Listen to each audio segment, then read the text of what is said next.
পূর্ণিমার কোটালে উত্তাল সমুদ্রের ঢেউয়ে দুটি মাছ ভর্তি নৌকা উল্টে দুর্ঘটনা গঙ্গাসাগরে, ক্ষতির মুখে কয়েক লক্ষ টাকা।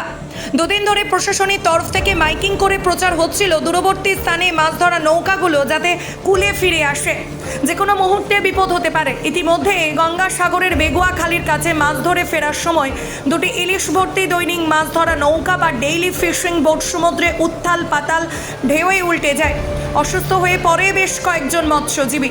তড়িঘড়ি তাদেরকে পাঠানো হয় হাসপাতালে। মাঝি মাল্লারদের চিৎকার শুনে আশেপাশের মৎস্যজীবীরা অন্যান্য ফিশিং বোট নিয়ে ছুটে যায়। ঘটনাস্থলে চলে আসে এলাকার মানুষ, উদ্ধার করে ওই মৎস্যজীবীদের। প্রায় 40 থেকে 50 কুইন্টাল মাছ ভর্তি নৌকা দুটির বেশিরভাগ মাছ নদীতে ভেসে যায়। কিছু মাছ উদ্ধার হলেও স্থানীয় মানুষ দড়ি দিয়ে নৌকা দুটি টেনে উপরে তোলার চেষ্টা করেন। এটা মাছ ছিল কমে 40 থেকে 50 মতো। তারপর কি এই খাল মুখে ঢোকার সময় যে বোল্টারও পড়ে আছে না, এই বোল্টারে ভয় করে মানে পিছনে করে মৌজা মেরে দিয়েছে। মারার পরেই ট্রলারটা। হ্যাঁ, কত টাকার ক্ষতি হয়েছে? কমপক্ষে হলো মাছ সঙ্গে নিয়ে এলো 10 লাখ টাকা।